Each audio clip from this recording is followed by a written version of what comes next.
नमस्कार। माय रत्ना के नए पॉडकास्ट में आप सभी का स्वागत है। आज हम आए हैं एक नए टॉपिक के साथ, मार्स का ट्रांजिट और मंगल का गोचर। और इस सभी की जानकारी देंगे आप सभी के प्रिय और हमारे माय रत्ना के एक्सपर्ट एस्ट्रोलॉजर पंडित जयंत रावल जी सर। नमस्कार सर, आपका माय रत्ना के नए पॉडकास्ट में स्वागत है। नमस्कार प्राची जी और सभी माय रत्ना चैनल के दर्शकों को मेरी तरफ से हार्दिक अभिनंदन। सर, हमारे पुराने पॉडकास्ट को दर्शकों ने काफी सराहा था। आज हम वापस आपके साथ इस नए पॉडकास्ट में इस मार्स के ट्रांजिट के टॉपिक को लेकर आए हैं और हम चाहते हैं कि आप इस पॉडकास्ट में इस टॉपिक के बारे में जानकारी दें। और ये ट्रांजिट हम सब जानते हैं 7 जून को होने वाला है, तो आपका क्या कहना है इस ट्रांजिट के बारे में? तो सर, हमारा सबसे पहला सवाल, मार्स का सिंह राशि में ट्रांजिट कब होने वाला है? अवश्य प्राची जी, बहुत ही सुंदर प्रश्न कि मंगल का सिंह राशि में गोचर कब होने जा रहा है। उससे पहले मैं थोड़ा आपको सिंह राशि के बारे में भी बताना चाहूँगा। मंगल अग्नि तत्व है और सिंह राशि भी अग्नि तत्व है, यानी कि अग्नि से अग्नि का मिलन, तो ऊर्जा डबल होने वाली है और आपको उद्वेग भी डबल होगा। तो दोनों पे एक जगह संयम और एक जगह सही दिशा रख के अगर आप कार्य करेंगे तो अवश्य सफलता प्राप्त होगी। अब हम आते हैं कि कब होने जा रहा है। 7 जून 2025 शनिवार को, बहुत ही शुभ दिन, द्वादशी ज्येष्ठ शुक्ल पक्ष, और उस दिन सर्वार्थ सिद्धि योग भी रहेगा। तो अति महत्वपूर्ण दिन है और मंगल का सिंह राशि में प्रवेश होने जा रहा है, तो इसका राशियों पर भी प्रभाव बहुत ही उत्तम होगा। तो दर्शकों, आप सभी को समझ आ गया होगा कि ये मंगल का गोचर जो होने जा रहा है वो कितना महत्वपूर्ण है। इसी के साथ सर, हमारी क्यूरियोसिटी और भी बढ़ जाती है। अब हम चलेंगे हमारे दूसरे प्रश्न की ओर। तो सर, सिंह राशि में इस ट्रांजिट का क्या इफेक्ट होने वाला है, आप बताइए। प्राची जी, तो जो आपने प्रश्न किया है कि सिंह राशि में जो गोचर हो रहा है मंगल ग्रह का, उसका सब प्रभाव क्या रहेगा, तो इस पे जाने से पहले एक और विशेष पहलू सिंह राशि के बारे में बता दिया जाता है कि सिंह अग्नि तत्व राशि है और नेतृत्व प्रदान करने वाली राशि है, और उसमें अगर बल मिल जाए यानी कि मंगल मिल जाए तो उसका प्रभाव दुगना हो जाएगा। और साथ में अगर आपको पता हो, 18 मई 2025 को केतु भी सिंह राशि में प्रवेश कर चुका है। और केतु का अगर आपको याद हो तो केतु का सर नहीं होता, यानी कि दिमाग नहीं होता, यानी कि 3 ऐसी योग बन रहे हैं जहां पर आपके पास ऊर्जा तो बहुत है, लेकिन उसको सही रास्ते में, सही दिशा में इस्तेमाल करने के लिए आपके पास विचारों की कमी हो सकती है। तो सिंह राशि पे प्रभाव ऊर्जा पूर्ण है, बल है, किंतु विचारों की कमी, और इसके लिए आपको थोड़ी सी मेहनत करनी पड़ेगी। अगर आपने अपने विचारों को और अपने प्रयासों को सही दिशा दी तो ये गोचर मंगल का केतु के साथ मिलकर आपको वो दिला देगा जो आज तक आप उसके लिए ढूंढते फिर रहे हैं। और हाँ, सिंह, कन्या, तुला, वृश्चिक और मीन राशि वालों के लिए यह समय बहुत ही महत्वपूर्ण है, अच्छा समय रहेगा। आप इसका पूर्ण रूप से सदुपयोग करें और अपने विचारों को और लक्ष्य की तरफ दिशा दें, अपने साहस और पराक्रम को लक्ष्य की तरफ दिशा दें, आपको फल प्राप्त अवश्य होगा। कर्क, मकर राशि वाले एवं वृषभ राशि वाले थोड़े सावचेत रहें। अरे वाह सर, आपने बहुत अच्छे से बताया कि इस मार्स के ट्रांजिट पे किन किन राशियों पर पॉजिटिव इम्पैक्ट आएगा। आई होप आप सबने भी सुना हो। अब हमारा अगला प्रश्न सर, जैसा कि आपने बताया कि इस ट्रांजिट में मंगल और केतु साथ आ रहे हैं, तो अब मैं पूछना चाहूंगी कि जिनकी जन्म कुंडली में मंगल और केतु साथ बैठे हैं, तो उन पर क्या प्रभाव पड़ेगा इस ट्रांजिट का? तो प्राची जी, आपने जो प्रश्न पूछा है कि मंगल और केतु अगर किसी की जन्म कुंडली में भी एक साथ विराजित हैं।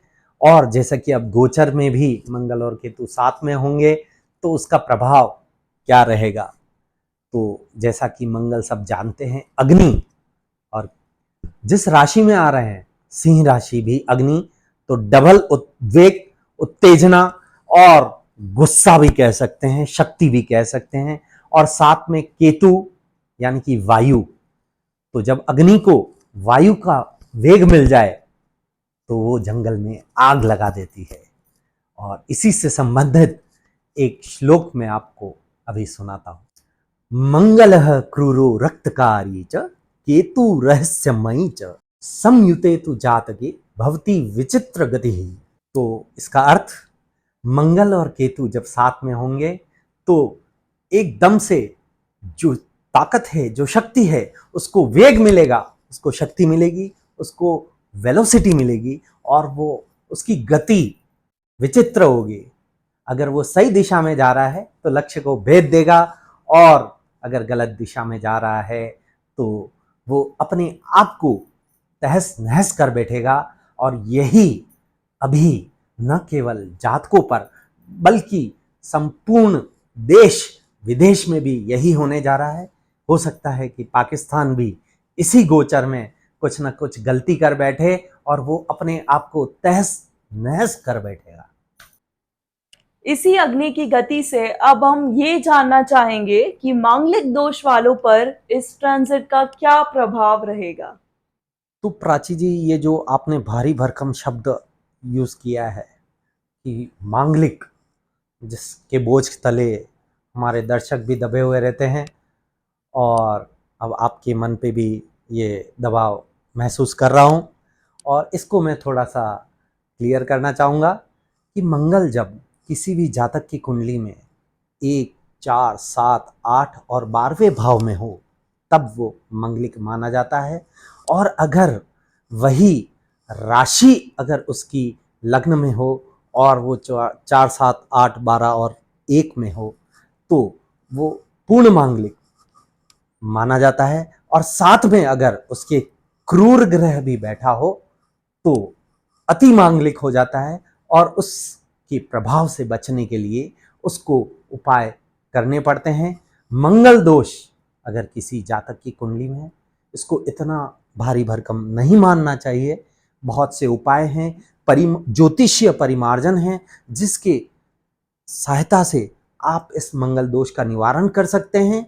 और हाँ, अगर मंगल दोष आपके कुंडली में है और अभी जैसा कि गोचर में भी मंगल सिंह राशि में केतु के साथ जा रहा है, तो हो सकता है जो युगल देख रहे हैं कि विवाह करें तो उनके लिए ये सही समय हो सकता है अगर वो कुछ उपाय कर ले तो ये तो हुआ विवाह की बात। जिन जातकों की कुंडली में सिंह राशि लग्न 4, 8, 7 अथवा 12वें गृह में आ रही हैं और उनके मंगल भी वही हैं, और अभी जो गोचर उनका मंगल और केतु का सिंह राशि में हो रहा है तो वो मंगल दोष का निर्माण तीव्र करेगा।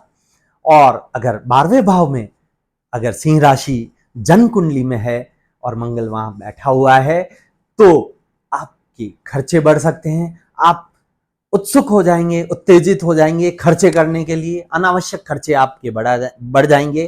हो सकता है आप किसी से भी लड़ भिड़ लें। और वही अगर छठे भाव में सिंह राशि आपकी जन्म कुंडली में हो और अगर वही आपके चौथे भाव में सिंह राशि हो और मंगल वहां पे हो सकता है आप घर में लड़ाई झगड़े करने लग जाएं, घर वालों की बात ना सुने और अपने सुख में कमी कर बैठे।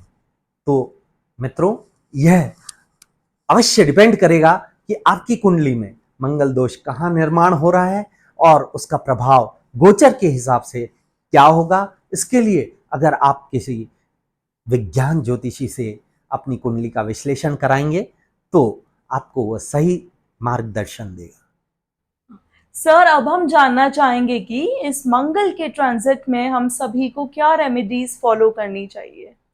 रेमेडीज यानी कि उपाय क्या क्या करें कि इस मंगल के गोचर का हमें शुभ फल प्राप्त हो और इस समय को हम अधिक सुलभ कर सकें और इसको हम आराम से व्यतीत कर सकें, इसके लिए निश्चित तौर पर मंगल ग्रह का रत्न मूंगा अति महत्वपूर्ण, और इसकी जो रचना है रत्न की, कुछ त्रिकोण शेप में आते हैं और कुछ लंबे कैप्सूल शेप में, तो वो आपके कुंडली में जो ग्रह जहाँ बैठा हुआ है उसको ध्यान में रखते हुए उसकी साइज और शेप आपको ध्यान रखते हुए धारण करनी चाहिए। तत्पश्चात मंगल का बीज मंत्र ओम अम अंगारकाय नमः, इस मंत्र का जाप भी आप कर सकते हैं। और जब भी आप घर से निकलें इस मंत्र 1 माला, 3 माला, 5 माला, जैसा भी आपको समय हो आप इसको करके निकलेंगे, आपको अवश्य लाभ मिलेगा। तत्पश्चात मंगलवार को हनुमान जी के अगर दर्शन करें, उनके गुड़ और चने का प्रसाद चढ़ाएं तो आपको लाभ अवश्य मिलेगा। यही कुछ उपाय हैं जिनसे आप मंगल का उपयोग अपनी सफलता प्राप्ति के लिए कर सकते हैं। Thank you so much sir for such a insightful session. I hope हमारे सारे व्यूअर्स को अपने क्वेश्चंस के आंसर्स मिल गए होंगे। आखिरकार आपने इतने सरल तरीके से हम सबको समझाया। सभी माय रत्ना के दर्शकों को हार्दिक अभिनंदन एवं आभार कि आप वीडियो के अंत तक बने रहे और अपने प्रश्नों का उत्तर आपने प्राप्त किया। आपने ये भी जाना कि मंगल ग्रह का गोचर जो सिंह राशि में होने वाला है और केतु भी वहाँ पे रहेगा, उसका प्रभाव रहेगा। आप अधिक विश्लेषण के लिए, अपनी पर्सनल कुंडली विश्लेषण के लिए आप माय रत्ना से संपर्क करें और जो भी उपाय आपको प्राप्त करने हैं उसकी संपूर्ण जानकारी आपको वहाँ मिल सकती है। आप इस विषय के पॉडकास्ट पर अपने विचार व्यक्त कर सकते हैं, कमेंट्स में आप अपने विचार लिखें। और एक और, अगर आपकी कुंडली में मंगल और केतु का योग भी बन रहा है तो आप अवश्य कमेंट बॉक्स में लिखें। आपका एक बार फिर से बहुत बहुत हार्दिक अभिनंदन एंड आभार।